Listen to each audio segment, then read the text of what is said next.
ಪತ್ನಿಯಿಂದಲೇ ಕೊಲೆಯಾದ ನಿವೃತ್ತ ಪೊಲೀಸ್ ಮಹಾನಿರ್ದೇಶಕ ಓಂ ಪ್ರಕಾಶ್ ಸಾಕಷ್ಟು ಆಸ್ತಿ ಮಾಡಿಟ್ಟಿದ್ರು. ಹಾಗಿದ್ರೆ ಅವರು ಎಲ್ಲೆಲ್ಲಿ ಪ್ರಾಪರ್ಟಿ ಮಾಡಿದ್ರು, ಅವರ ಹಿನ್ನೆಲೆ ಏನು ಅನ್ನೋದರ ಕುರಿತ ಕಂಪ್ಲೀಟ್ ಡೀಟೇಲ್ಸ್ ಇಲ್ಲಿದೆ. ಓಂ ಪ್ರಕಾಶ್ ಕೊಲೆಗೆ ಆಸ್ತಿ ಕಲಹವೇ ಕಾರಣ ಎನ್ನಲಾಗ್ತಿದೆ. ಅಷ್ಟಕ್ಕೂ ರಾಜ್ಯದಲ್ಲಿ ಹಲವು ದಶಕಗಳ ಕಾಲ ವಿವಿಧ ಹುದ್ದೆ ಅಲಂಕರಿಸಿದ್ದ ಓಂ ಪ್ರಕಾಶ್ ಕೋಟಿ ಕೋಟಿ ಮೌಲ್ಯದ ಆಸ್ತಿಯನ್ನೇ ಮಾಡಿದ್ದಾರೆ. ಪ್ರಕಾಶ್ ಎಲ್ಲೆಲ್ಲಿ ಆಸ್ತಿ ಮಾಡಿದ್ರು, ಎಲ್ಲೆಲ್ಲಿ ಸೇವೆ ಸಲ್ಲಿಸಿದ್ರು ಅನ್ನೋದನ್ನೇ ತೋರಿಸ್ತೀವಿ ನೋಡಿ.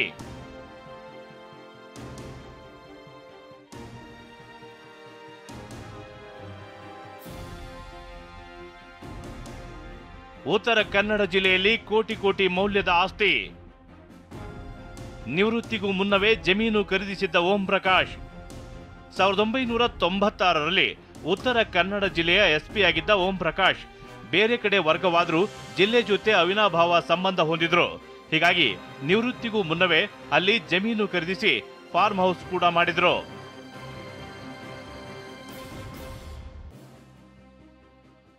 ಉತ್ತರ ಕನ್ನಡ ಜಿಲ್ಲೆಯಲ್ಲಿ 2011-12ರಲ್ಲಿ ನಿವೃತ್ತಿಗೂ ಮುನ್ನ ಓಂ ಪ್ರಕಾಶ್ ಜಮೀನು ಖರೀದಿ ಮಾಡಿದ್ರು.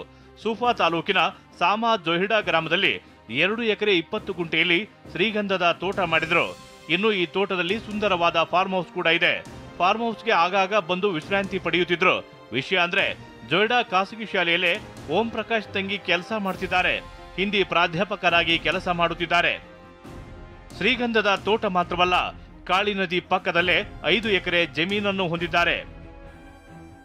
ಕಾಳಿ ನದಿ ಪಕ್ಕದ ಬಾಡಗುಂದ ಬಳಿ 5 ಎಕರೆ ಭೂಮಿ ಹೊಂದಿದ್ದಾರೆ. ಇದು ಕೂಡ ಉತ್ತರ ಕನ್ನಡ ಜಿಲ್ಲೆಯ ಸೂಫಾ ತಾಲೂಕಿನಲ್ಲಿದೆ. 5 ಎಕರೆಯಲ್ಲಿ ರೆಸಾರ್ಟ್ ಮಾಡಲು ನಿರ್ಧರಿಸಿದ್ದ ಪ್ರಕಾಶ್ ಕಾಳಿ ನದಿ ಪಕ್ಕದಲ್ಲೇ ಜಾಗ ಇರುವುದರಿಂದ ಸದ್ಯ ರಾಫ್ಟಿಂಗ್ ಆರಂಭಿಸಿದ್ರು. ಬಿಹಾರ ಮೂಲದ ಓಂ ಪ್ರಕಾಶ್ ಕರುನಾಡಿನಲ್ಲಿ ಸೇವೆ. ಎಎಸ್ಪಿಯಿಂದ ಡಿಜಿ ಅಂಡ್ ಐಜಿಪಿ ವರೆಗೂ ವಿವಿಧ ಹುದ್ದೆ. 1981ರ ಬ್ಯಾಚ್ನ ಐಪಿಎಸ್ ಅಧಿಕಾರಿ ಬಿಹಾರ ಮೂಲದ ಓಂ ಪ್ರಕಾಶ್ ಕರ್ನಾಟಕದಲ್ಲಿ ವಿವಿಧ ಹುದ್ದೆ ಅಲಂಕರಿಸಿದ್ದಾರೆ.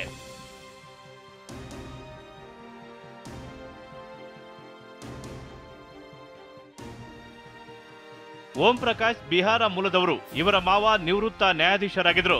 1981ರ ಬ್ಯಾಚ್ನ ಐಪಿಎಸ್ ಅಧಿಕಾರಿಯಾಗಿದ್ದ ಪ್ರಕಾಶ್ ರಾಜ್ಯದ ವಿಜಯನಗರ ಜಿಲ್ಲೆ ಹರಪನಹಳ್ಳಿಯಲ್ಲಿ ಎಎಸ್ಪಿ ಆಗಿ ರಾಜ್ಯದಲ್ಲಿ ವೃತ್ತಿ ಆರಂಭಿಸಿದ್ರು. ಬಳಿಕ ಶಿವಮೊಗ್ಗ, ಉತ್ತರ ಕನ್ನಡ, ಚಿಕ್ಕಮಗಳೂರಲ್ಲಿ ಎಸ್ಪಿ ಆಗಿ ಸೇವೆ ಸಲ್ಲಿಸಿದ್ದಾರೆ. ಸ್ಟೇಟ್ ವಿಜಿಲೆನ್ಸ್ ಎಸ್ಪಿ ಆಗಿ ಕರ್ತವ್ಯ ಮಾಡಿದ್ದಾರೆ. ಕರ್ನಾಟಕ ಲೋಕಾಯುಕ್ತದಲ್ಲಿ ಕರ್ತವ್ಯ ನಿರ್ವಹಣೆ ಮಾಡಿರುವ ಓಂ ಪ್ರಕಾಶ್ ಅಗ್ನಿಶಾಮಕ ದಳದ ಡಿಐಜಿ, ಸಿಐಡಿ ಐಜಿಪಿ ಆಗಿ ಸೇವೆ ಸಲ್ಲಿಸಿದ್ದಾರೆ. 2015ರಲ್ಲಿ ಡಿಜಿ ಅಂಡ್ ಐಜಿಪಿ ಆಗಿದ್ರು.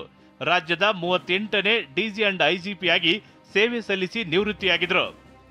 ಹರಪನಹಳ್ಳಿಯಲ್ಲಿ ಎಎಸ್ಪಿ ಆಗಿ ಸೇವೆ ಆರಂಭಿಸಿ ಡಿಜಿ ಅಂಡ್ ಐಜಿಪಿ ವರೆಗೂ ವಿವಿಧ ಹುದ್ದೆ ಅಲಂಕರಿಸಿದ್ದ ಓಂ ಪ್ರಕಾಶ್ ಕೋಟಿ ಕೋಟಿ ಮೌಲ್ಯದ ಆಸ್ತಿ ಮಾಡಿದ್ದಾರೆ. ಅದೇ ಆಸ್ತಿ ಅವರ ಸಾವಿಗೆ ಕಾರಣವಾಗಿದ್ದೇ ದುರಂತ. ಸೂರಜ್ ಉತೂರೆ, ಟಿವಿ9, ಕಾರವಾರ.